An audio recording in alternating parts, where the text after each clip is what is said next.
Welcome to Heartland Arms. I'm Michael. Today we have we're not going to have any toys out today, so it's going to be a conversation. Um, and we're going to cover the First and the Second Amendments of our Constitution. And kind of why they're important here. So these two amendments they're tossed around. They get in debates, and a lot of people don't really understand how they work, what is all included in there. So we're going to try and go through some of that for you here today. So let's start with the Second Amendment. That's what we're about here. The Second Amendment is the right to bear arms. And in the Constitution, it does say, that right shall not be infringed on. What people don't understand is that's not for us people. That's really a law that is really something that our government has to follow. Okay? So the government cannot infringe on our rights for firearms. That's what the Constitution says. Now, there's a lot of people that will say, well, the forefathers, they didn't expect automatic weapons. They didn't expect this kind of weapon. And I hate to tell you this, but automatic weapons were around before that. Weapons have been around for a long time. So when you're talking about your Second Amendment, they're like, well, we don't think that applies to this, modern firearms. Okay. That means the First Amendment doesn't apply to the internet because it wasn't around there, and the forefathers had no clue about the internet and social media and stuff like that. So you see how the argument just doesn't seem right. Now, I'm a firm believer in our constitutional rights. Now, with that said, like I said, the Second Amendment is designed for the government. So, in my house, if I choose to allow people to bring a firearm in my house or not, that's my choice. It doesn't mean that private citizens can't do that. Okay? So when you're looking at something like that, keep in mind that you can't. It's if you go to a store and they have a sign that says, "Hey, no firearms allowed," and it's a private location, so it's a privately owned business. They have that right. They can do that. You can't go in there and say, well, you're infringing on my rights. They can't. Doesn't work that way. They could say, you're not allowed to bring a firearm here. And you have the equal right to say, I won't shop here then. That's your right too. You don't have to go to shop there. Now, can you carry in government buildings? I think there's some states that allow it, some don't. I know that some of that property could be sensitive.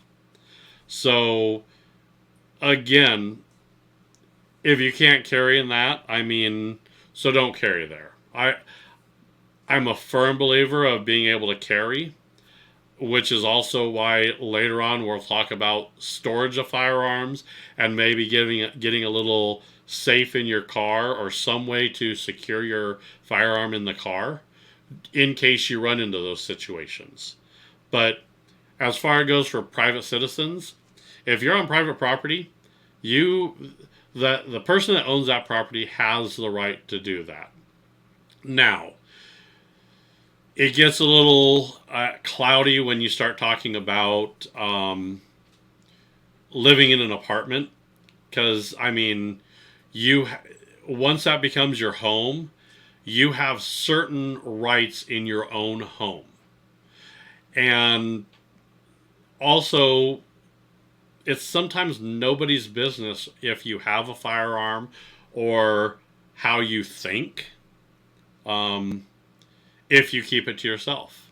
The point of concealed carrying is not making yourself a target and making, keeping it out of view. And the idea is hopefully no one knows you have it because, well, maybe the bad guy sees you with a firearm and, well, if I'm going to shoot up this place, I better take him out first because he has a firearm. It keeps, you got to understand that criminal mindset, you're going to paint yourself a target. Now, could it be that you open carry and someone comes in there and goes, oh crap, I saw a gun. I don't want to take that chance. Well, yeah, that could happen as well. But if the private property doesn't allow it, then they could choose, hey, if you want to carry concealed, that's fine, but no open carry. We don't want a gun out in the open. They're allowed to make that choice too. So just keep in mind that a store can ban your firearm or say you can't have it. The government can't do that. That's what the Second Amendment is for. Now, let's flip on over to the First Amendment, freedom of speech, as well as a few others. Mikey is sitting next to me here, so let's pull it up here. Freedom of speech, First Amendment. Where do I, hold on. Come on. You're going to have to, he's going to figure this out. There we go. There we go. There I am. All right. So we have the freedom of speech. Freedom of speech. You have the freedom of the press. Freedom of the press. And then you have freedom of religion. Freedom of religion. There you go. See, he listens to me every once in a while. I do. All right. And you guys have the right to like and subscribe as well. I'll give you that constitutional right now. Like, subscribe, follow us on social media, and like the podcast. Freedom of speech. This one's difficult for some people, I think. So free speech means you won't go to jail for your opinion. Okay? But employers, platforms, businesses, people can still respond to you. They have that right as well. So if you say something controversial online, well, the government can't stop you from stating your opinion as long as it's not a threat. Threatening somebody is not good. Should never be done. Threatening a person's life, violence, harm, don't do that. That is not protected. Okay? But if I want to call someone a dummy, call someone names, I can do that. And here's what that means. If a business owner's, I'm at a restaurant, business owner, I'm shopping in the store, whatever, and the manager comes over and he doesn't like the shirt I'm wearing. And I say, well, you're an idiot. And he says, well, we don't want that in our business, so you need to leave. Guess what? I have to leave. Otherwise it's trespassing and I go to jail. But I got free speech. I shouldn't be penalized for what I say, right? Well, that's the problem. Free speech is not freedom from consequences. That's what happens. I can't go over to a friend's house, insult him, make fun of him, and be rude, and expect him not to ask me to leave. Just what's going to happen. It's free speech 101 for you people. So keep that in mind. Now, the government can't tell you what you can and can't say. And if the government pressures a platform or a business to restrict free speech, that is not allowed. If the government pushes to do it and say, hey, you need to ban this person off Facebook or you need to ban this person off YouTube because I don't like what they say, and it's the government's pressuring them, they shouldn't be able to do that. That is not right. That is illegal. Okay? Does the government do it? Well, I think it has. I think it's happened on, like I said, we don't get political, but it's happened on both sides of the line. Um, that's where if you're wanting to stop a lot of this, I would say stop pushing that button. That would be my first set of advice for you guys. So keep in mind that's what we're talking about. Now, freedom of religion, you could be able to practice whatever religion you have. If your religion is calling for violence or hate, and they act upon it, then that could be a terrorist organization. Then they go into a different rule set. Okay? If protesting, if you want to protest, protesting is a form of, it covered under the First Amendment, freedom of speech. You're allowed to voice your opinion, and you're also allowed to voice your opinion by even remaining silent sometimes, too. You could have signs. You could have things like that. Now, I will agree with Charlie Kirk. I don't think that there is really hate speech, evil speech, anything that people don't like or don't agree with. It could be vile. It could be disgusting. It could be mean. It could be hateful. And it could be just plain evil. But I still think that all of those still fall under freedom of speech, where you cannot be persecuted or silenced for your opinion. And if platforms or TV stations or,